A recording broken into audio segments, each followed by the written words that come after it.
This is the Mobile Tech Podcast, brought to you by worldpodcasts.com. Now here's your host, Tech Girl, Miriam Joie. Brought to you by Audible. Stay tuned for a special offer at the end of the show. Hi, and welcome to the Mobile Tech Podcast. I'm your host, Miriam Joie, and today is Thursday, November 12th, 2020. And I have two guests on the show today. I have Finbarr Moynihan and Nick Gray on. Finbarr is with MediaTek and Nick is with Phandroid, one of our favorite Android publications. Hi, folks. Hey, Miriam. Good to be here. How's it going? Thanks for having me back. So, Finbarr, MediaTek Summit just happened this week. Lots of great news. A new Dimensity chip with 5G for more affordable 5G on smartphones. New Chromebook chips as well. You want to talk about that? Sure. Yeah, it was very exciting. It was exactly a year ago when we had our summit face-to-face last year in San Diego. So obviously it was a little different this year being in the virtual world that we're all living in right now. But it was certainly very exciting, I think, to look back after a year, see all the progress we've made in some of the market segments, particularly on 5G, as you mentioned, because it was at the summit last year that we introduced our first 5G solution, the Dimensity 1000. And as we've gone through 2020, we've introduced multiple other members of the family, including the new Dimensity 700 family member at the event this week, which is aimed really at bringing 5G into more of the mainstream tiers of 5G devices. So we're very excited about that. Democratizing 5G, bringing 5G more broadly to different price points. And then as you mentioned, we also introduced at the event two new solutions for more high-end Chromebooks, which again has been a very hot topic this year with all of the homeschooling, home education. Demand for Chromebooks has been off the charts this year so far. Yeah, I bet. And we all got Chromebooks from Lenovo, the IdeaPad Chromebook Duet, I believe. Correct. And I'm super impressed with that little thing. I'm a big Chromebook fan and user. And of course, I'm used to pretty heavy lifting type work, even on my Chromebooks, including generally a Chromebook Pixel of some kind has been my go-to. And I was really pleasantly surprised at how well Chrome OS ran on that MediaTek equipped device. Mostly I wasn't concerned about the chip. I was concerned about the RAM. 4 gigs is a little small for Chromebook, but that device is $279. So wow, right?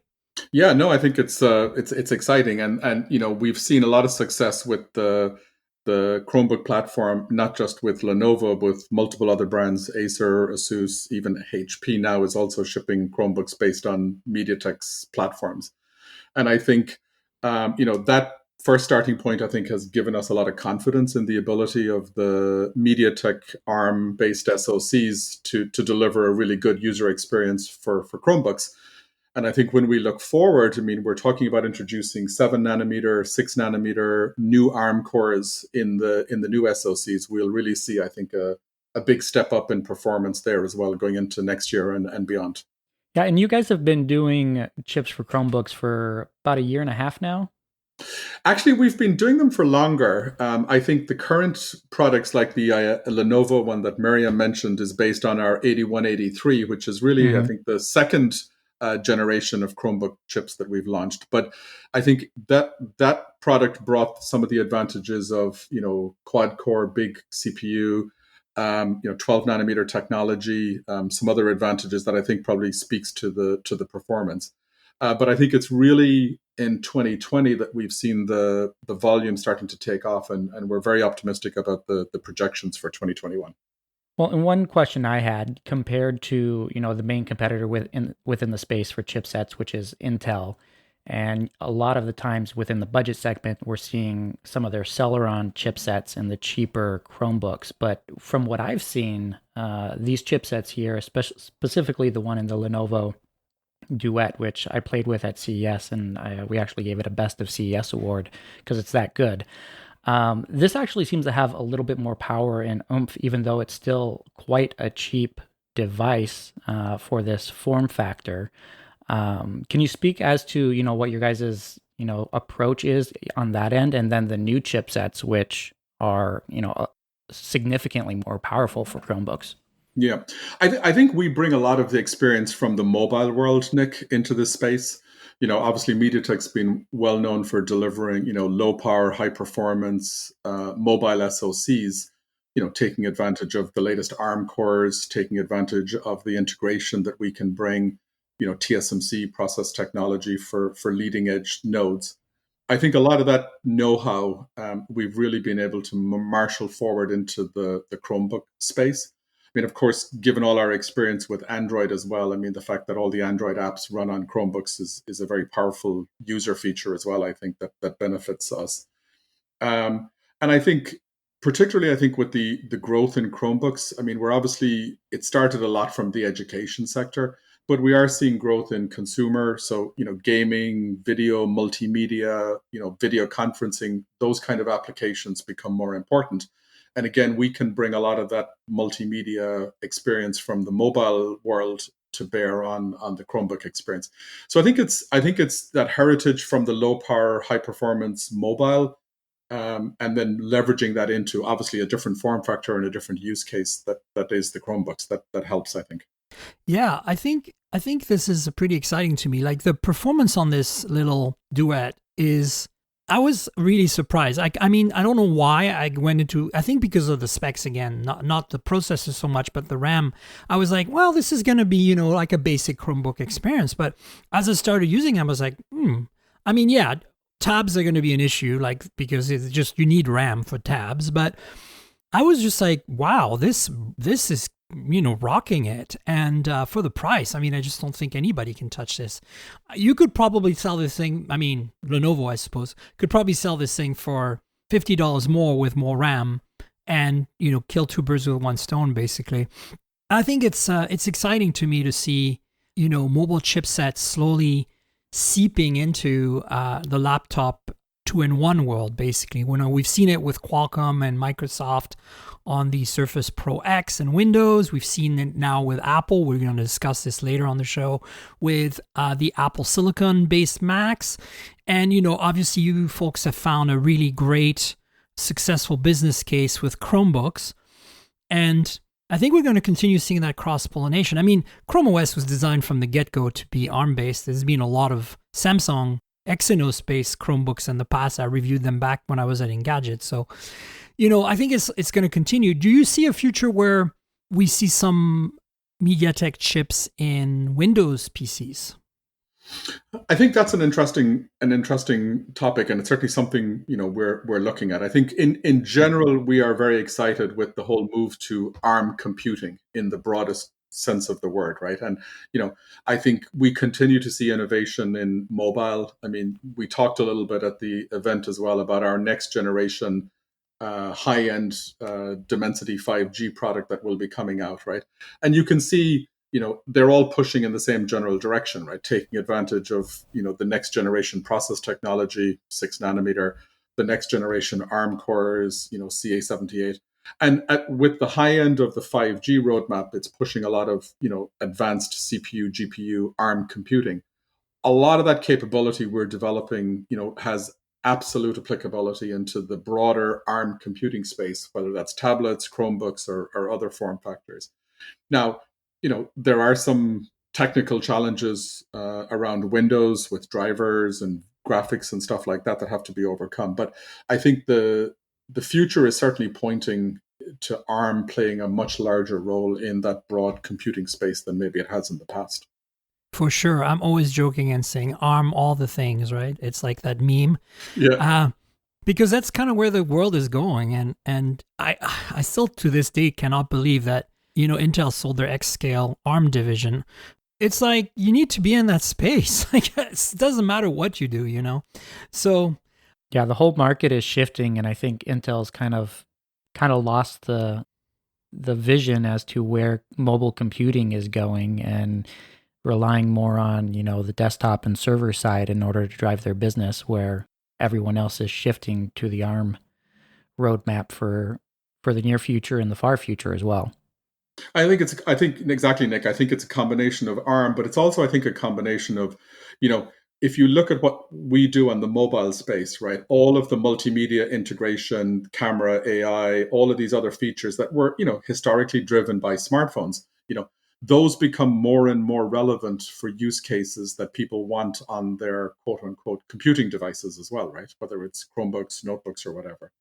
So I think that SoC multimedia architecture, combined, of course, with ARM, and like I said, the advances of people like TSMC on the process technology, I think there's kind of this perfect storm forming of benefits to the user that can be brought with these kind of solutions.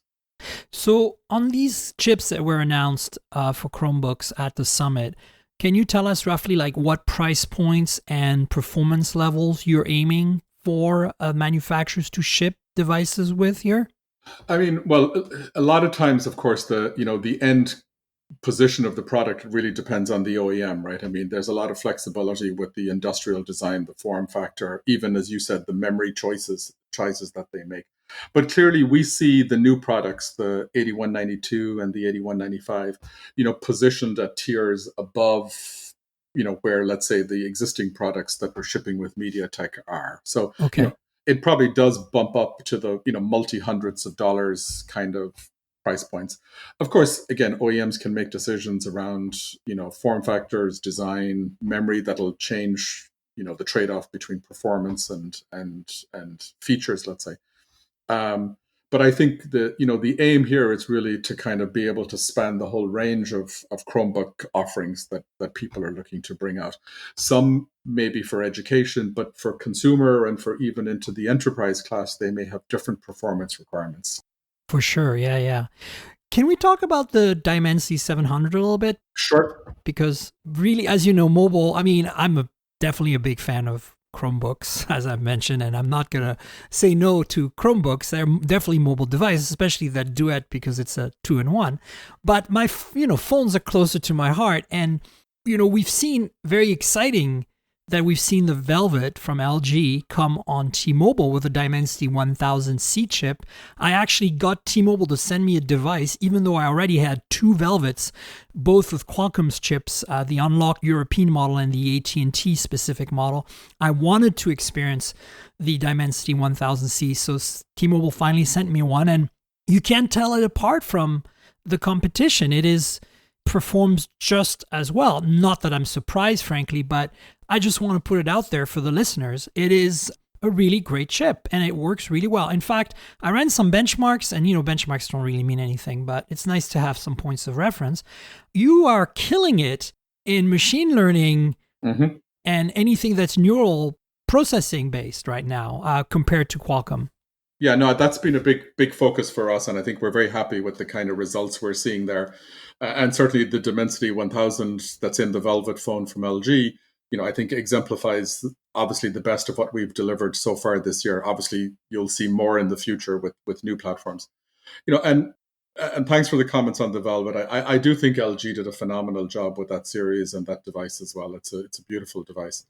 But yeah, I mean, I think it really demonstrates, as well as the AI, I mean, some really innovative firsts that we were able to demonstrate on the 5G technology as well with T-Mobile and with LG on their network, because obviously T-Mobile is pushing aggressively to standalone and carrier aggregation for 5G, and we've already demonstrated some of those capabilities on that device. Yeah.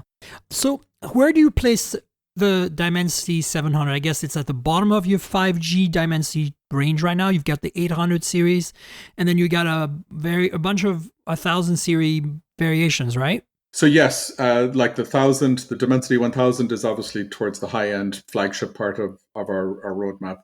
The Dimensity 800 and the 820 are sort of a step down from that kind of, so call it high-end. We actually introduced in the middle of the year a Dimensity 720, which is probably more for mid-range. And so this Dimensity 700 brings it down a little further again. So this is really what we're calling for the mainstream part of the market. And I think what we see really happening as we kind of exit 2020 into 2021 is obviously in markets like China, 5G is going to become, predominant. I mean, it's already, the majority of phones shipping in China are now 5G enabled, and that trend is going to continue. So it's obviously going to hit all price points. In 2021, I think we also see 5G coming into prepaid segments of markets in Right. the US. And again, device price is very important for those consumers. So I think this new Dimensity 700 will be a very strong player in that part of the market. And in markets like Europe, 5G is also sort of ramping up and taking off quite aggressively now. Nick, what's been your experience with the various MediaTek-based phones this year? As you know, not that many have come to the US, and it's kind of been hard for a lot of outlets to get their hands on those specific devices. I've heard, as Miriam said, the Velvet with the MediaTek chipset is pretty good. And everything that I've heard lines up with what Miriam was saying, that it matches or exceeds the performance that we've saw on the Snapdragon 765G. So that's really good in my book. Honestly, I'm really hoping that more will be coming to the US because MediaTek always seems to have a price advantage over Qualcomm. And especially as we're moving into 5G and kind of democratizing the technology and trying to bring it into more consumers at a cheaper price point, MediaTek, I think, is going to be key in order to get the price points where the average consumer can go out and buy a, $200, $300, $400 smartphone with 5G without having to spend a premium on it to get that next level chipset. I think we'll see that as we go into 2021, Nick. There's this misconception that's kind of been in the market for a long time where smartphones with MediaTek chipsets are at a disadvantage to smartphones with Qualcomm chipsets. But what we've seen from MediaTek the last 2 years is that they are on the same level, especially when you're looking at phones that are within $50 to $100 of each other, and typically the MediaTek devices are cheaper. So if you have the option to buy a MediaTek powered device versus a Qualcomm one, I say give it a shot because everything that I've used so far was exceeding my expectations every time I picked it up and used it. I think that the carriers in the US are the problem, I think, still. We complain about them a lot, but kudos to T-Mobile for jumping into this with, open eyes and an open mind and coming up with a really competitive device. I just feel like I wish I could say this about the others, right? And it's not really MediaTek's fault or the manufacturer's fault for not having these phones as much as, at least in the US, as I'm talking here, it's more about the carriers like wanting to come along. So let's hope that they come around, right? Sure. So Finbarr, anything else that stood out from the summit that you think our audience will be excited about? I think there's a lot of folks listening right now who are based in India and in the UK and Australia and parts of the world where I think the MediaTek devices are much more prevalent and available.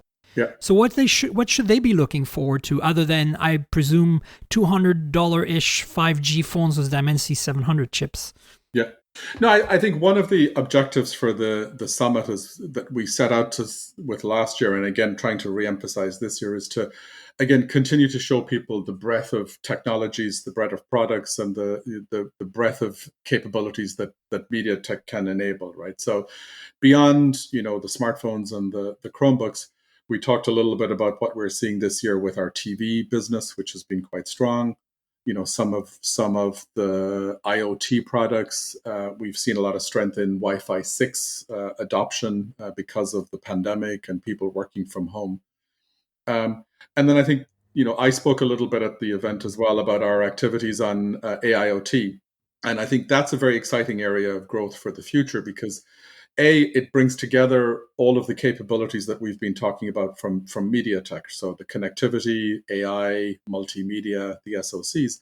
But if we take a slightly different approach, we can enable a whole host of new customers to bring those technologies to their platforms. Like we highlighted the June smart oven, for example, at the event that I think is a perfect embodiment of like such a cool, innovative product. And now powered by MediaTek's AIoT platform. It's not a smartphone, it's not a Chromebook, but obviously it needs connectivity, it needs a voice assistant, it needs camera capability, it needs the AI processing for all of the cool things they're doing. So we're very proud of that example, and I think you'll see more of that coming on a global basis as well. Awesome. Well, I'm definitely looking forward to that. I mean, so many smart speakers, so many true wireless earbuds, so many, TVs and set-top boxes. And TV sticks, right? I mean, this is like a high demand thing that's just not going to end. And you guys are in such a good position for that. It's just kind of amazing, really. Yeah, no, it blows my mind. I mean, our CEO noted at the conference that, we estimate now there's about 2 billion consumer devices a year powered by MediaTek solutions. It kind of blows my mind even when I think about it. Yeah, I think in a way the pandemic kind of helped, but at the same time, we kind of wish it wasn't like that, right? 100% agree. Well, listen, Finbarr, thank you so much for being on the show and telling us about what happened at the summit. I think it was a fun event, even though we couldn't all be together. So thanks for inviting me and others. It was great. No, thank you, Miriam. And it's always good to catch up and chat. And, hopefully we get to do this face to face the next time. I'm looking forward to it. Yeah. So, Nick, what are your thoughts? Exciting? Everything's exciting. This day and age, it's one of those weeks where it never seems to end. I thought it was like Sunday morning already. There's been so much. I'm honestly super excited about MediaTek stuff. Like that little Lenovo IdeaPad Chromebook duet is kicking ass, dude. Like, I'm like, what? Like, this feels so much better than any low-end Chromebook I've ever used before. Well, and that's the thing. I got to play with it at CES when Lenovo announced it, and they sent me one to review earlier this year. So this is the second one that I have. I'm actually going to be donating it to a local school just because I don't need Smart. a second one in the house. But yeah, I mean, as far as the device goes, a lot of people, think, oh, in all essence, for those who don't know what it is, it's a Chromebook tablet that has a detachable keyboard and a case on the back end with a kickstand. So it transforms from, and honestly, the whole thing together is cheaper than the Apple's Magic Keyboard for the iPad Pro.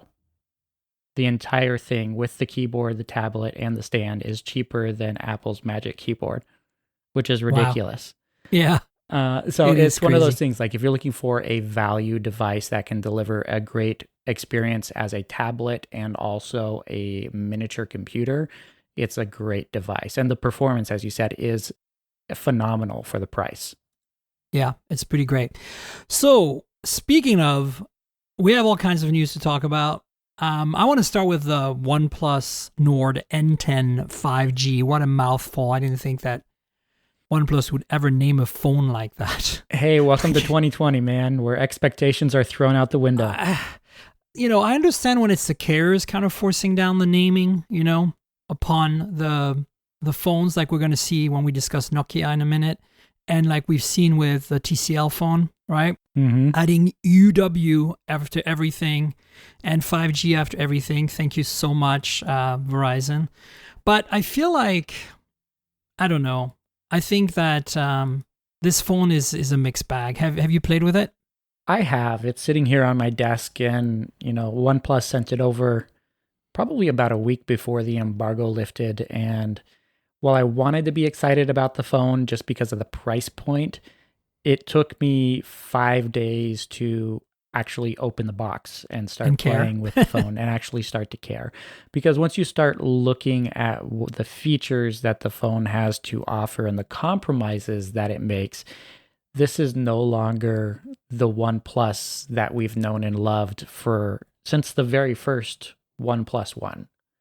I mean, absolutely. They've always set the standards, the bar really high as far as your expectations, and have, for the most part, besides one or two devices within, 7 years now that we've had OnePlus devices, there's only been a handful, not even a handful, 2 or 3 that haven't met expectations. And this is going on the list for me. I mean, absolutely. There's a lot to like if you are on extremely tight budget, but when you consider that the OnePlus Nord, which launched 2.5, 3 months ago, is only €50 more than this. That's the thing. A substantially better phone. It is a vastly better phone. Vastly is the word I use. It's not even in the reviews. same ballpark. It's ridiculous. Exactly. And for a €50 price difference, there's they should have just gotten that phone and knocked off a couple features to build this phone for €50 less, not not given us this device. It's not the OnePlus that we know and love. No, 100%. So I reviewed this for both Hot Hardware, which is more technical review, and for Geek Spin, which is more lifestyle review. I encourage you to read the reviews. The links will be in the show notes. But my takeaway is identical to Nick's. I went into it open-minded. I was like, okay, look, let's give it a chance, right? I really need to spend time with this thing because I'm going to review it twice. So I did. And immediately, to me, this just feels like an Oppo phone with OnePlus branding. Not that there's anything wrong with that, or a Vivo phone, or a Realme phone. It's basically does not have that OnePlus DNA anymore, other than Oxygen OS.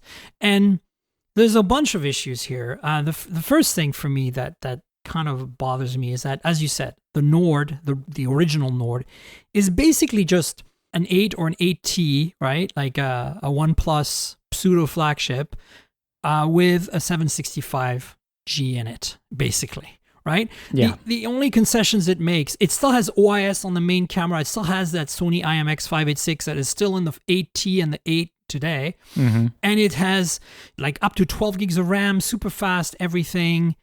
And the only thing you kind of give up on, in my opinion, on the original Nord is plastic mid-frame, which you don't notice really, but I wish they'd done a metal one, and the mono speaker, which is kind of meh. That's it. Everything else is pretty much like a OnePlus 8 or 8T. Great display, OLED, under-display fingerprint, all the good stuff. So I expected that it would be slightly detuned from there, but not the kind of detune we're talking about here. We're talking about, so the big thing that doesn't make this a OnePlus, to me, is the lack of the alert slider, which, frankly, I never use, but it's good to have, and it's there, and I like the fact that it's there because it really feels like a OnePlus to me. It's that distinguishing hardware feature that no other device besides an iPhone has. Yeah, it's the attention to detail. Yeah. And you don't have, that's the whole thing. The whole attention to detail on that N10 5G just doesn't exist. And plastic build through and through, even the back panel is fake, faux glass, sorry. And it feels that way. It feels like it picks up fingerprints, feels slippery. It's a slightly bulkier phone than the Nord as well, bigger, thicker. I would say battery life is good. I think that's the one redeeming factor. Battery life is good, and performance is technically good as well. I mean, I disagree. For the price point, performance is good. It's not going to blow anybody out. No, because the Nord exists for $50 more, and the Nord just runs circle around this. But here's the thing. The Nord is the exception to the rule because the Nord is the only phone at that price point that performs that well. If you look at other 450 euro devices, the Nord is the king. And so you can't so this could be the second or third best device within that price category as far as performance goes. And just because there's one other device that performs better, that doesn't mean everything else is crap. I know, but my personal opinion. Attention to detail. One of the expectations of a OnePlus phone is to be faster than normal for the kind of chip it runs. And that's not the case here. Although we don't have much references because we don't have any other Snapdragon 690 5G phones to compare to. But yeah, so I mean, as far as performance goes, it's roughly the same as the Snapdragon 720. It's about 720, 730, yeah. Yeah, it's about 5% off of that. When I run the benchmarks and I see the delta between the Nord benchmarks and the Nord feel, how fast it feels, and then I run the benchmarks on the N10 5G and compare that to how it feels, that delta is very different. Is very different, yeah. Yeah, so I was expecting that delta to be bigger, right? I was expecting OnePlus is going to pull some magic out of its whatever bag. Its magic hat. Its bag of magic. And no, that's not the case, which is why I'm disappointed with the performance. And so one thing that puts this into context a little bit more is that there is the Pixel 4a, which is available in the US at $350, which is a ridiculously low price. And we don't know the pricing yet for the Nord N10 in the US. It's supposed to be coming later this year. We don't have a date. We don't have pricing for that yet. But based off of their European to US pricing differences between the 8 and the 8T, this is probably going to be a $400 device. And when you have the Pixel 4a at $50 cheaper, you buy that phone every day of the week over this phone. 100%. Battery life is better. The only thing that's worse on the Pixel 4a, I would say, is the display. The display on this phone is actually decent, where the one on the Pixel 4a is like, eh. But as far as cameras go, it blows it out of the water. See, it's interesting because I don't agree with that display thing at all. Like, I think the display on the Nord N10 5G is a very, very good IPS display. Yes, I'm with you on that. The 90 hertz is really nice, but oh my God, it is when you scroll on that at 90 hertz, it's a lot like the Poco phones at 120, like the X3 NFC. It's amazing how much jitter and jiggles you see. It's really bad. There is a lot of jiggle, and I think that has something to do with some software configurations that they don't have just right. I just think it's an IPS at 90 or 120 hertz panel problem. I've never seen an IPS display at high refresh rates not do that, period. So I'd rather take a 60 hertz OLED any day of the week, and I think the OLED on the 4A is solid OLED. It's actually punches way higher than the $350 OLED should. So that's my take, but going back to the N10 5G, here are the things I like. Okay, there are a few things I like. The display. Even though the jittery, I think 90 hertz, it's a good IPS panel. The battery life is insane. It's really awesome. good. It's It is really awesome. fantastic. So that's good. Stereo speakers. They're stereo speakers, and they're not great, but they're not horrible. They're definitely better than the mono speaker on the Nord. That is awesome. The headphone jack is nice. I don't need it, but it's nice. Micro SD support is nice. I don't need it, but it's nice. This has 128 base storage. That's not too bad. I could live with that, so I don't need the micro SD, but I think it's nice. And then finally, what was the third thing that they did that hadn't been on a OnePlus in a while? A rear-mounted fingerprint sensor. Like, I don't mind the rear-mounted fingerprint sensor, No. but the one they used is not good.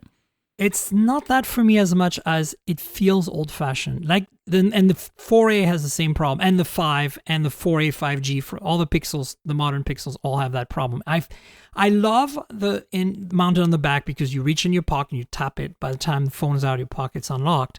But I feel that it kind of looks frumpy and old. And today it should be on the side. It should be on the power lock key. Lots of people have done that really well. Samsung probably done the best job at it with a bunch of their phones. Yeah, Samsung's done the best, but we've had a couple this year that have had it on the side, and they haven't been good. The Poco phones have had it, and they simply haven't been good. But again, those have been budget devices as well, so they're using cheaper sensors. The Moto One 5G was pretty good. Was with the okay, side-mounted sensor, yeah. So anyway, I agree with you overall that like this is not a OnePlus phone. This is a parts bin phone. Correct. It is an Oppo phone rebranded as or BBK phone, whatever, rebranded as OnePlus.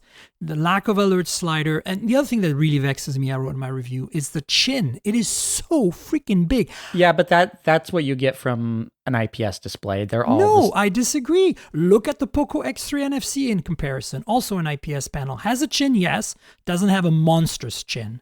Yeah, there is a size difference there, but I don't think it's... Like, I think it's ridiculously big for a chin. I have not complained about bezels or a chin on a phone in like 3 years, so I'm not even going to go there. It's since HTC's phones that had the ridiculous chins. Other than that, I have not been complaining about those, because honestly, I think bezels around the screen make the phone easier to use. From a usability standpoint, it's easier to use a phone that the screen's a little bit higher because you can actually reach the bottom. I don't mind bezels. I just like symmetry. And sometimes you can alleviate... This is true. Symmetry is good. ...the IPS requirement by having maybe a top and bottom that are like optimize them a little more.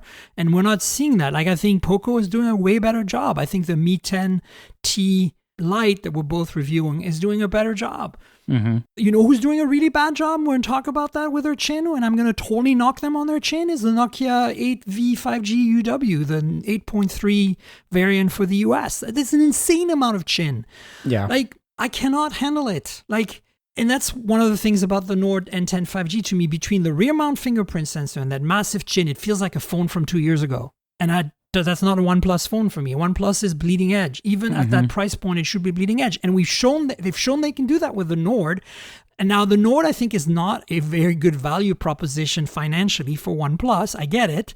It costs them a lot to make, and their profit margins are razor thin, I'm sure. And they have probably much bigger profit margins on the N10 5G, but it feels it. Like, the only thing that makes this phone remotely OnePlus worthy is Oxygen OS. It's a breath of fresh air. Except the issue that we found out this week. Well, yeah, let's get to that in a second. But I was just going to say, everything I threw at this phone ran smoothly.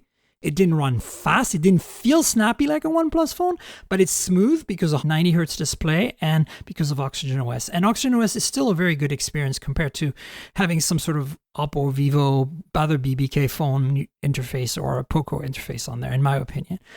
But you're right that I'll let you tell the story. Yeah, so we just found out this week that the OnePlus Nord N10 and the N100, which is the cheaper version of this phone, will only be getting one major Android update.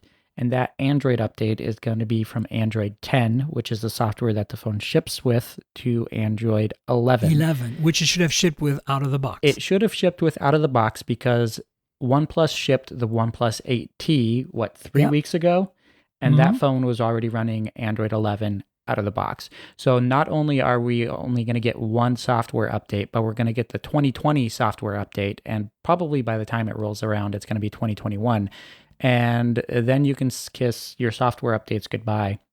And OnePlus has staked its reputation on delivering exceptional updates for its phones. When it comes to versions of Android, they're always ahead of the competition as far as rolling out major Android releases. It's usually Pixel phones get it first, and then sometimes it's within that same week or a week later that the first OnePlus devices are being updated to the next version of Android, which has been awesome. It's been a little bit slower this year, but they've staked their reputation on that, and they always deliver multiple system updates to tweak the improvement of the device, kind of like Google does for its devices throughout the year as well, in addition to multiple years of security updates. Now we're only getting one major Android update and only 2 years of security updates, when the industry standard across the board is 3 years of security updates for the companies that kind of stick to that game plan. So again, not a real OnePlus phone. Yeah, exactly. So look, for me, the display's good. Stereo speakers are nice. Battery life is fantastic. 30-watt charging is very nice to have at that price point. I don't need it, but it's nice. Again, I don't need it. Micro SD, I don't need it. It's nice. Headphone jack, I don't need it. It's nice. I could have done without these three things and have an OLED display and had a slightly better chip. I was expecting a Nord Redux that had slightly lesser specs, but we're really getting a completely different phone here that doesn't have a notification slider, and the cameras are worse. I'm not going to get started on the lack of OIS on the main sensor. Yeah, but at this price point, there's no one who does have OIS. But then you went to a worse sensor. Yes, this is true. So I'm halfway through recording a video of pros and cons on the Nord N10, and the cons come hard and heavy in the camera department. There are 4 cameras here, which we know this is simply so that they can check things off on the spec list so that, hey, this phone has 4 versus another. I call them sticker cameras. They might as well be stickers. Yeah, and honestly, the monochrome camera and the macro camera are 2 cameras on any smartphone besides a high-end device that's using a really good macro camera. Those are 2 cameras that should never be included. Save the $3 from each one of those cameras and invest the $3 of each of them into a better main sensor, because it will make a world of difference. Yeah. Because honestly, camera sensors aren't that expensive. They're a couple bucks each. But when your main sensor is $25, and then you have 2 $6 sensors, how about you save that and buy a $33 main sensor and make it exceptional as opposed to crappy, and then just have even crappier sensors down the board? It's ridiculous. And so again, I expect a OnePlus phone to have OIS, and Nord did, and this does not. And so that's why I brought that up, because it's one of those things that really matters to me. But they could have done without OIS and still done kind of okay to meet that price point if they'd stuck with the Sony IMX586 48 megapixel sensor. That's a really proven high quality sensor. Instead, they went with a brand new, completely unproven OmniVision OV64B sensor without OIS. That's a 64 megapixel, but it's got 0.7 micron pixels instead of 0.8 micron. And so, it's fine in daylight. In fact, I actually think that OnePlus software team has done a very good job with that sensor, considering it's a brand new sensor and they probably didn't have a huge amount of time to tune it. Overall, for daytime photos, this thing is good. It actually does slightly better zoom performance than the Nord, the regular Nord, because of more pixels to be able to play with. But in low light, it completely falls apart. Like, it is so bad in low light. It is bad. Yeah. So I went out last night and did my camera test samples, and I was taking pictures. I was comparing it with the Pixel 4a, which is not a fair no. comparison at all, but it was ridiculously bad.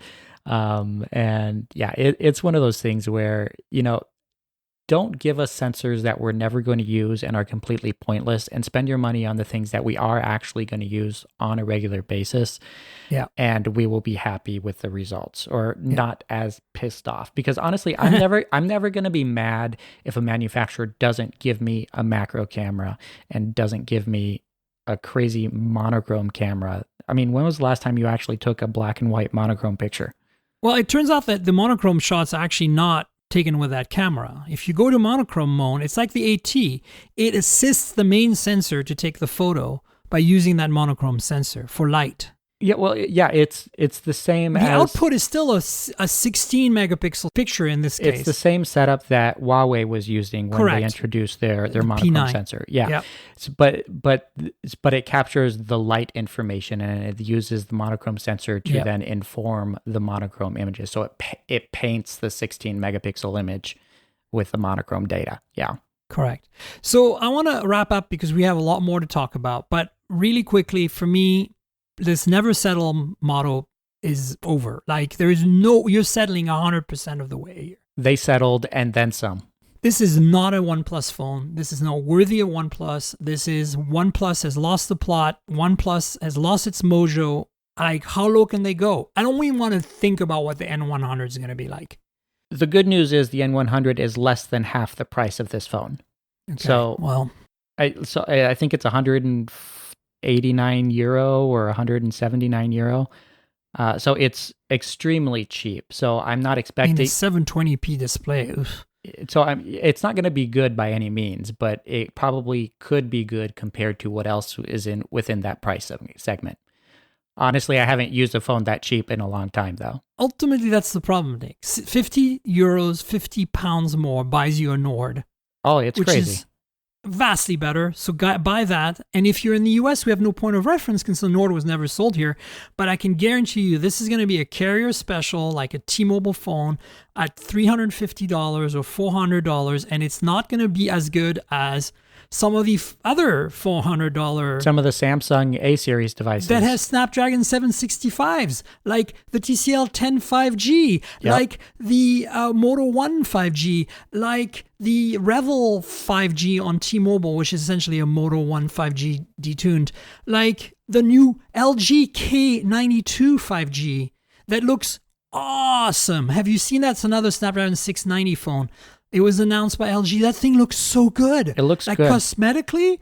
Now, of course, it's going to have LG software, but I think you're right. The Samsung Galaxy A51, A71, all of these phones, I don't think it's necessarily going to be very competitive in the US. And again, the only thing that still kind of maybe makes this a OnePlus phone is Oxygen OS. The rest is just part spin special. Very disappointing. So one last thing I'd like to point out, if you look at the back of the Nord N10 and you put your finger over the OnePlus logo in the middle of the phone, it looks exactly like a Samsung A71.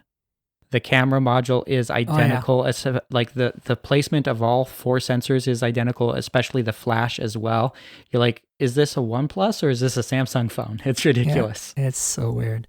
So yeah, folks, Ryan Hager at Android Police wrote a really good story today. I will try to link it in the show notes if I remember, about how OnePlus has jumped the shark. And I think I agree with him. And I am very sad to say that on the show. I'm feeling kind of emotional right now because honestly, OnePlus is just one of my darlings.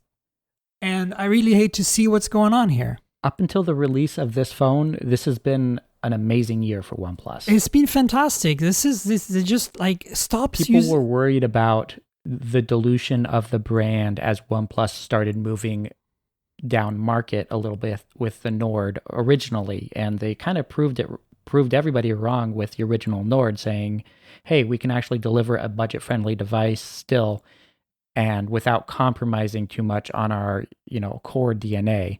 But then they go and release the N10 and the N100, and you're like, nope, that ship sailed.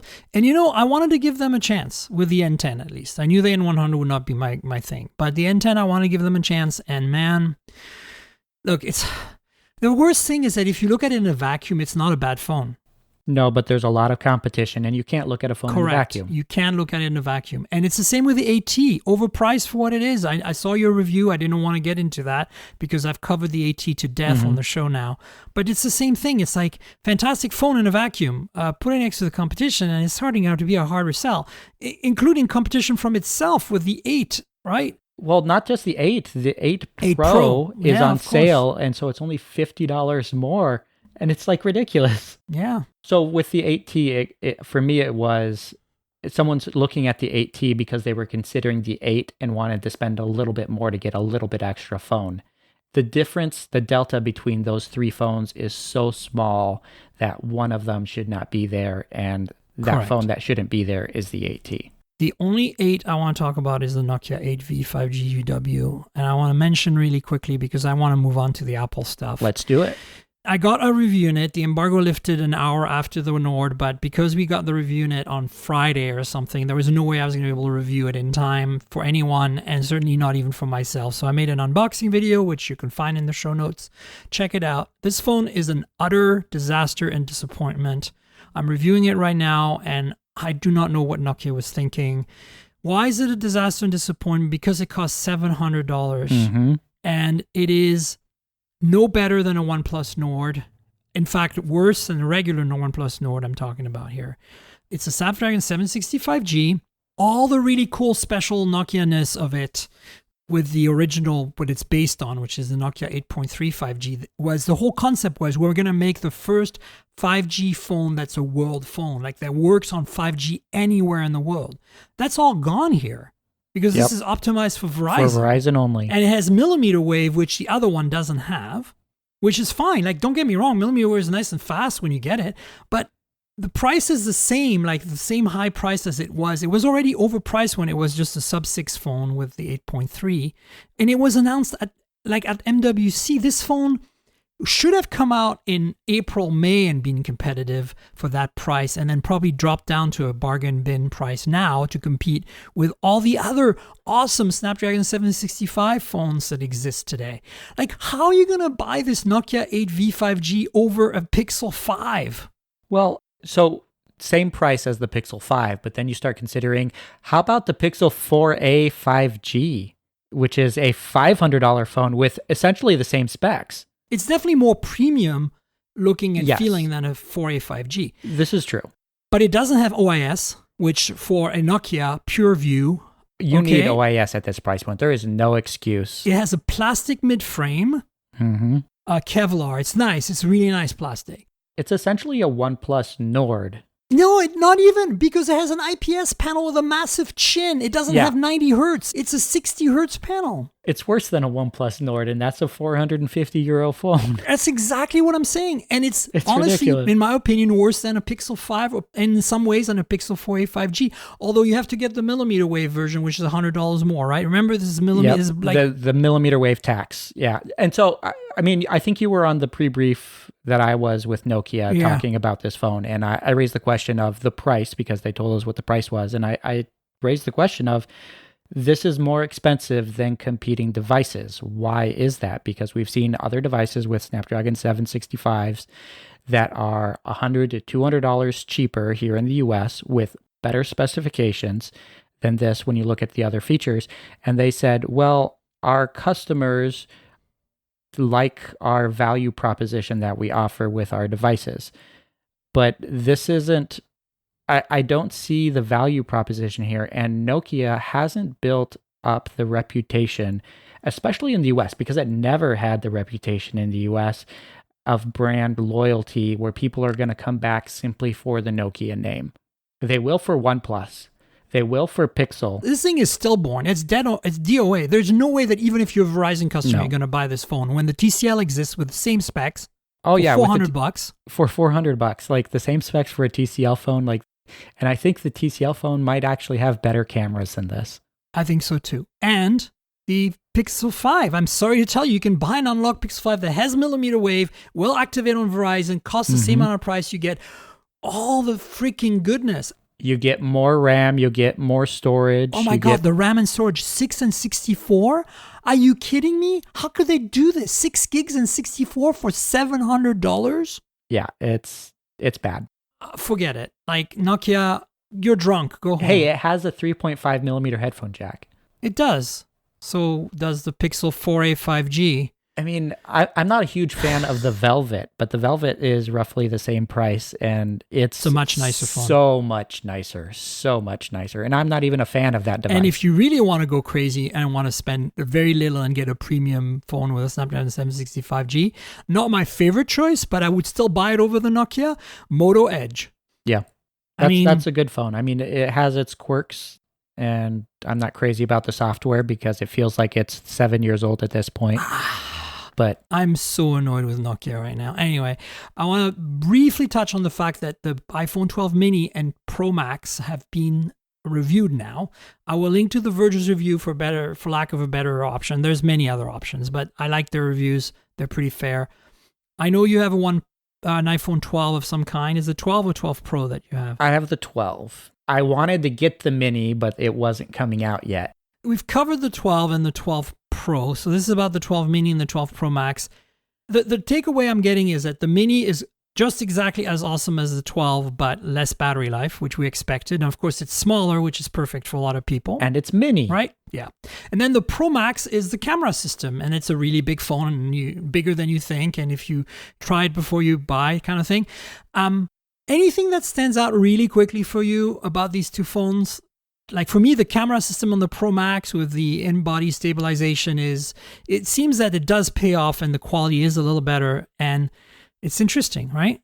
I think it's interesting. So for me, it's kind of the comparison of the 12 mini being kind of like a Pixel 4a, where it's such a small device, it's pared down, but still excellent and exceptional in every way. You do get the battery life compromises that you get there, but if with a device that small, you're going to have issues with battery life because the screen size to battery size, the ratios just don't work out. And this thing has millimeter wave, which is crazy. It's just crazy. And I think that's probably one of the reasons for the battery life. So like if you stick it on 4G and keep it there, you might actually do a little bit better than having it search for 5G and jumping between millimeter wave and, everyone else's sub-6 networks and stuff like that. But for the 12 Pro Max, honestly, I don't see any other device this could be compared to besides the Galaxy Note 20 Ultra. Correct. This is a Galaxy Note 20 Ultra competitor. It is over the top as far as display goes, battery life goes, and also cameras as well. Yeah. And I don't know. I haven't used it yet, and I haven't seen any comparisons yet. I'm sure there's some coming out within the next day or two between the Note 20 Ultra and the 12 Pro Max. But I would say, it really comes down to which camp are you in? Are you within Android or the iPhone camp? And if you have all the money in the world to spend on the best phone available to you, that's the phone to get. Yeah. But I don't think the 12 Pro Max is transformational in any way. I think some people were expecting it to be above and beyond what we get out of the 12 and the 12 Pro. It is in some sense, but it's not. For the price point, I don't think it really delivers that much more substantial of an experience. I mean, I think if it's $100 more than the Pro, it's worth it. Like, if you can deal with its size, get the Pro Max at this time. Like, I think that... But the size is ridiculous. I mean, that's the thing. To me, the ones to get are the Mini if you want a really small phone. If you're an old school iPhone user, you're trying to replace a really small iPhone, right? Or get the regular 12, because the difference between the 12 and the 12 Pro, you might as well get the 12, unless you absolutely need that telephoto. And then at that point, if you buy the Pro, $100 more buys you the Max, which gets you better imaging, a bigger battery, bigger screen, to me, that's a plus. For some people, it's going to be a minus. But I feel like the 12 Pro regular is redundant now. That's a thing. Like I think it does come down to size. And yes, at that point, when you're spending over $1,000 on a phone, right? I think $100 really doesn't make that much of a difference. That's less than 10%. So the price shouldn't be an issue for anybody considering the 12 Pro or the 12 Pro Max, but the size definitely will. And I think that's where, for me, I'm not a big phone person. So for me, the 12 Pro Max is too above big and beyond. Just like I have the Note 20 Ultra sitting on my desk, but I never use it because I love my 20 Ultra, my Note 20 Ultra. Oh my God. I do love it. I use it around the house when I'm playing games and stuff like that. But as soon as I'm leaving the house, I'm picking up a phone with a display that's less than 6 inches. I hear you. One last thing on these two phones, because you'll read the review yourselves, listeners, is that to me, there are a lot of people going like that. And actually, the reason I posted The Verge's review is because Nilay at The Verge, the editor-in-chief, good friend of mine from the days when I was at Engadget working with him, went crazy over the top about how this is the best phone camera on the planet, and he's completely wrong. Like, I haven't tested the Pro Max, but I can tell you right now, looking at the samples, it's a freaking amazingly good camera. There's no doubt. It is good. From what I've seen, it's good. But is it the best? I want to put it side by side with a P40 Pro and a P40 Pro Plus. I want to put it side by side with a Note 20 Ultra, because I can guarantee you the Note 20 Ultra telephoto will eat its lunch. Maybe not the main sensor. Or the new Mate. The Mate 40 Pro, I have one. It's good. It's definitely identical in terms of main sensor and telephoto to the P40 Pro. But the ultra wide is a little detuned. Instead of 40 megapixel pixel binned sensor, it uses a 20 megapixel sensor now. Although I have found that the color science is better, and I enjoy taking ultra wides more with the Mate 40 Pro than the P40 Pro. But technically on paper, that ultra wide is a step down, right, on the Mate 40 Pro. Well, but I mean, we all know that megapixels don't tell the whole story. No, but it's interesting how, like Nilay just went nuts about, I'm like, come on, dude. Well, and I don't think when was the last time The Verge reviewed a Huawei device? I think it's been a while. So yeah, but I don't blame them, I mean, it's a tough proposition. Well, it's not like you can buy it anyways, right? Exactly. All right, let's talk Apple Silicon Macs real quick. 3 Macs were released with the M1 chip, which is the first Apple Silicon chip specifically built for Macs. What stands out on this chip to me is that it's very similar to the A14, but cranked up a notch. It has RAM built in to the chip itself. So 8 gigs or 16 gigs are your choices. You have to buy that and check the right box when you order. It's not even soldered on the board. It's in the chip. The chipset, which is crazy. Just like they do with their phones, which is insane.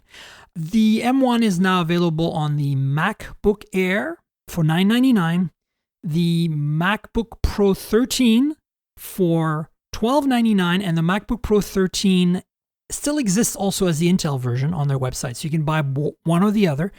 And the M1 chip is not cooled with a fan on the MacBook Air, but it's cooled on the MacBook Pro, so there's a bit more overhead potential for performance there.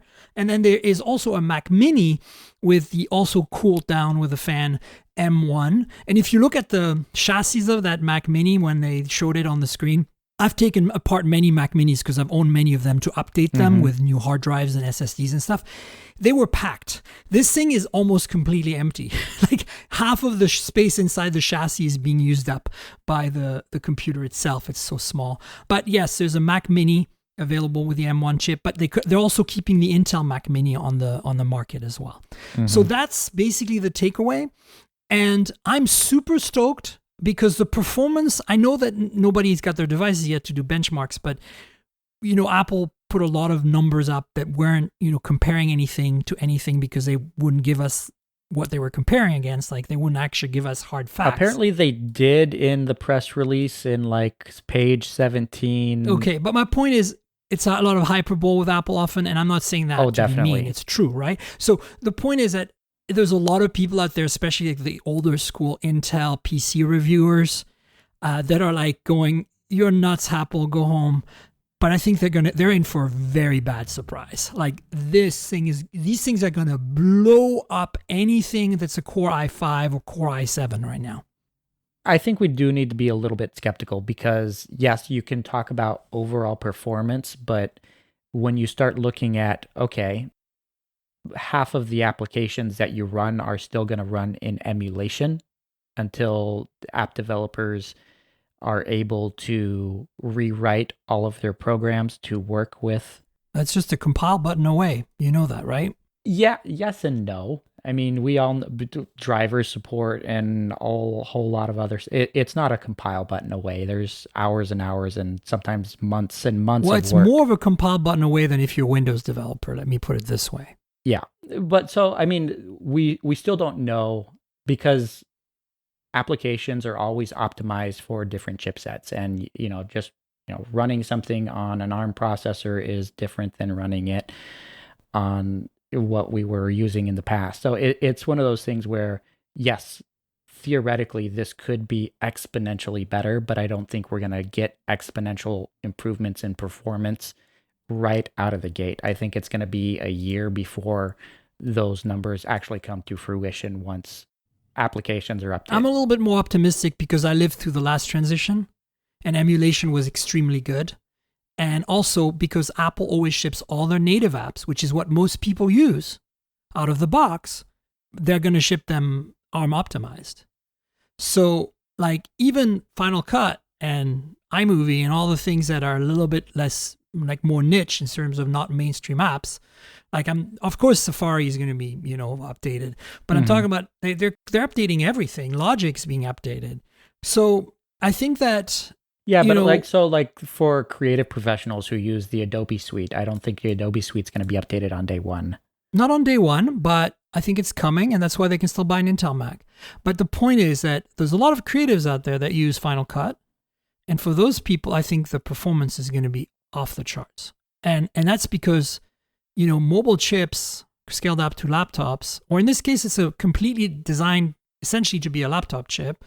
You got all these subsystems for doing all of this stuff like encoding and decoding video, and that you don't find on a general purpose, chip like a Core i5 or i7, This is true, but then I wasn't following the news too closely. How are things working for GPUs? Because I saw that external GPUs are built in, but like external GPUs are not going to be supported. So not on this chip. Anyone who's into 4K and 8K video editing, who relies on, an NVIDIA GPU in order to push, the muscle through in order to get those workforces. You mean Premiere users? Yeah, they will wait for Adobe to optimize for those GPUs that are built into the M1, which on paper kick every other GPU's butt on the planet short of like buying a $3,000 video card. Yes, those people will have to wait. But I mean, honestly, the brand new GPUs that have just come out from NVIDIA and AMD are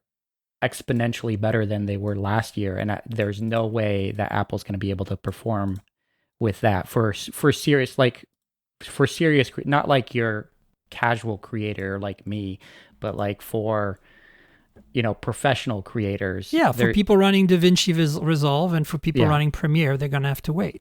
But I think that people running Final Cut, which is a big chunk of really professional video editors, it's going to be a faster experience than on an Intel Mac right now because it's completely done in-house by Apple. Everything is perfectly vertical. Yeah. Those GPUs look really good on paper, but they're not going to be as good as, an RTX whatever from NVIDIA that just came out. But I think we're going to be surprised. That's what I'm saying. Could be. Because also, for video editing, it's not just the GPUs that matter. No, it's the custom encode modules that are inside these chips, right? Because they say that you can edit ProRes 4K on the MacBook Air without a stutter. And that has never happened on a MacBook Air, never mind even a cheap MacBook Pro. Yeah. Well, but just for those who know and use Premiere, just within this last year, Adobe rolled out an update that took video rendering times and based off of your GPU, reduced video rendering times by 50%. Yeah, and that's really a big deal. And that's a huge, so like for my videos, even though I don't do anything super complex, my video exports went from 15 to 20 minutes down to 4 to 5 minutes, where I would have to go downstairs, take a little break, and come back in a little bit to get my video when it's done, to let me write an email quick, and by the time my email's done, my video's done rendering. You know, I hear you. I think Adobe users are gonna have to wait to see what happens. Yeah. They did show that Lightroom was coming and Photoshop, I think. So I mean, obviously, Lightroom and Photoshop, I think, are going to do, and Illustrator are I think can definitely take advantage of the M1 chip really well. But again, this is Adobe's problem. Adobe needs to get on with the program. They took them a while last time to do the last transition to get in the program, and they got slaughtered by the creatives. I'm sure they've learned their lesson, you know? Yeah, we'll have to see. But that's the thing. Adobe's a big powerhouse in the creative world, and I think a lot of people will simply wait to see what Adobe does before upgrading. Oh, absolutely. But for the average person who buys a MacBook Air for the college right now, oh yeah, they don't care. With all the built-in native apps that Apple will have optimized for ARM for their silicon, I think that they're not even going to feel any difference. In fact, they're going to feel a huge improvement. And we're not just talking performance. The other thing is battery life. Yeah, I mean, did you see those numbers? Like 20 hours on a charge. I mean, everyone's talking about Chromebooks being able to get 10 hours of battery life. I'm like, yeah. I think everyone just got a huge wake-up call. Crazy. All right. A couple of more things before we wrap up. One is that we both have a Xiaomi Mi 10T Lite, as I mentioned earlier. Mm-hmm. And I've been using mine for a little bit. It's basically a Poco X3 NFC, where they took the Snapdragon 732 chip out and they put a Snapdragon 750G 5G chip in, right? Basically. Mm-hmm. I mean, the screen is the same. I think the build quality of the phone is a little bit better. I agree. The camera bump looks very similar, although I did like the cross layout of the thing in the back before, but now it's more of a square layout. And the colors aren't as funky. But honestly, I'm pretty impressed so far. It feels really nice. I've been enjoying the phone. Like I think there's some tweaks to the software. It is running a different build of the software. For sure. Yeah. It's very similar, but I think the software on this device is more fine-tuned for the hardware, and I'm getting slightly better performance out of it. I mean, it is technically a faster chip. So this is our first phone that we've ever tested with a 750G. So, this chip slots right between the Nord's 765G and the Nord N10 5G 690. This is the new 5G chips in the 7 series. That's the cheaper 5G 7 series chip. Yeah, and I was actually looking at performance differences between this and the 765G, and it's like less than 5% performance difference. Yeah. You can't even tell the difference unless you're running benchmarks. So anyone who's like, the 765G has gotten huge praises across the board this year, and this chipset here is just as good. And just so you know, since for those of you who maybe don't remember, I reviewed the Poco X3 NFC for Android Police a few weeks ago. Go check that out. My camera experience was pretty damn good on the Poco X3 NFC, and I expect that the camera seems to carry over, so I expect the performance to be pretty good as well. What's been your take so far? My take's pretty good. I actually did a camera comparison between this and the Pixel 4a, and it performs really good. What I found with the X3 NFC was that loading Gcam onto that phone is exceptional and makes the phone that much better. I haven't tried it out with the Mi 10T Lite. That name just gets me every time. Yeah, it's a hard name to pronounce. Mi 10T Lite. Yeah. But if you're a fan of loading up the Gcam on your phone, because I know there's a huge following of the Gcam camera app within the dev communities, I would expect the performance improvement to be just as good as what it was on the X3 NFC. Cool. I'm looking forward to using this phone more. I'm going to be reviewing it, folks. I think probably in a couple of weeks or so. Expect a written review somewhere.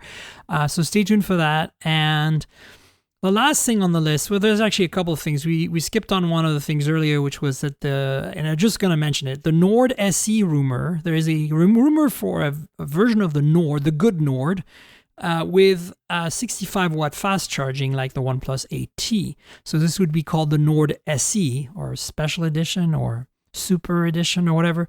It's a rumor right now. Take it with a grain of salt, but maybe we will get this in the US. Maybe. Can I dream? Hey, we can dream. Please? I don't know. But honestly, like, I use the 65-watt charging on the 8T. Like it's who super cares? fast, I know. but who cares? I told them during my briefing, I was like, you should have just given it wireless charging instead. I'm just saying it's the opportunity for us to get this Nord in the US potentially, That is true. which is exciting me. That's all, right? That is true. So the last thing, because I'm going to skip the Huawei news and keep that for next week. The last thing is that Google Photos is going to be losing its free unlimited storage starting in June 2021. Oh, Google, you disappoint us so. I was expecting this day to come eventually. I have been a huge advocate of Google Photos. Everybody I talk to, I tell them, do you have Google Photos installed? No, go install it. Even iPhone users, this is the number one app for storing and backing up your photos. And I still think it will be once they get rid of the unlimited high quality uploads for videos and photos. But it's sad to see that we'll have to start paying. And even at the cheapest option for 100 gigs, it's only $2 a month. I mean, it's not that much. It's a lot cheaper than what Apple charges for its storage for iCloud. But still, $2 is $2 more than free. Yeah. But as far as the service goes, it's great. It's only gotten better over time. We knew this day was going to be coming eventually. I mean, the fact that Google's Pixel phones weren't getting unlimited storage with full resolution images, original resolution images. I think they stopped that with the Pixel 4 last year. Kind of was the marking that it was going to be eventually coming to an end. I'm not surprised. Absolutely not. It makes sense, but at the same time, I'm still disappointed. There is a workaround for this. Oh, If you own any Pixel phone, keep your Pixel phone, take your photos, load them onto the Pixel phone, and upload them, and they will be uploaded at the high resolution. And so this is what I did. Because of that, when they were still doing for the Pixel, the original I think it was the Pixel 2 that launched with it, with the full resolution, I loaded up 10 years of actual digital camera photos and videos, and I would do them in batches to my phone and hit the backup button. So I backed up all my photos going back to 2004 at full resolution. So keep a Pixel phone around and you'll get unlimited photo backup for the rest of your life. Just don't do it from any other device that you might be using as your main phone. There you go, folks. You've heard it here first. It's your workaround. I need to write up that article. Definitely. Please do.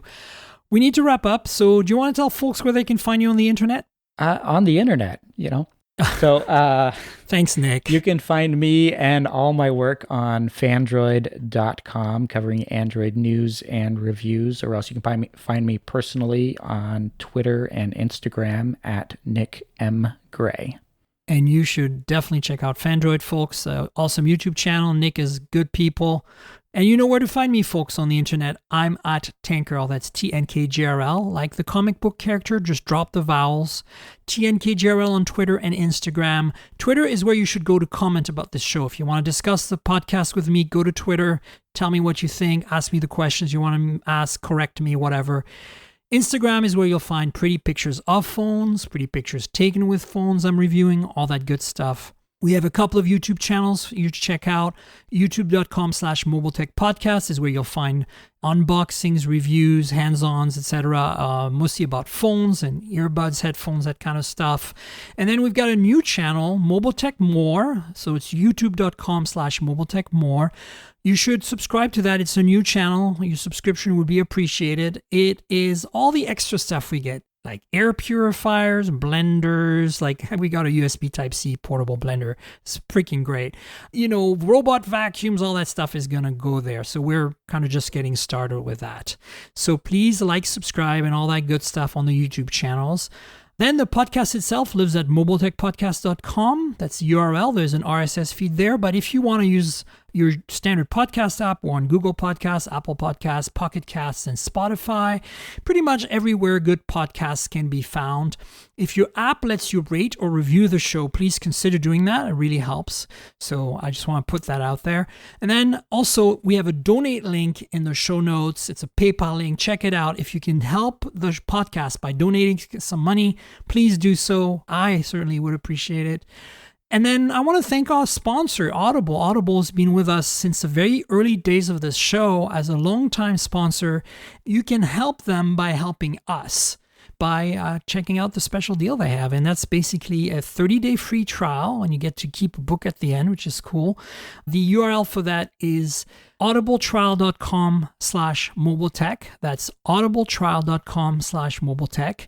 So Audible, it's an audiobook platform. If you love to read as much as I do, but maybe you don't want to read with your eyes, you want to listen with your ears, they're your ticket. They have an incredible selection of books. Some of them are super epic long, 12-hour odysseys. I love it. It's like you can really immerse yourself into this audio experience. If you're driving, like you're delivering packages all day or something, you have to keep an eye on the road. You can just listen to the shows instead of reading them, which is really cool. A lot of books are read by the authors, and yeah, generally a great platform. And if you can help them, you will help us with that special deal if you become an Audible subscriber. audibletrial.com/mobiletech. I want to thank again Audible for being a longtime sponsor of the show. And thank you, Nick. And of course, Finbarr, for both being my guests this week. I appreciate you having me back. It's always a pleasure. Fantastic. We'll definitely have you back on the show soon. And folks, we'll have another show next week, so stay tuned for that. Until then, cheers, everybody.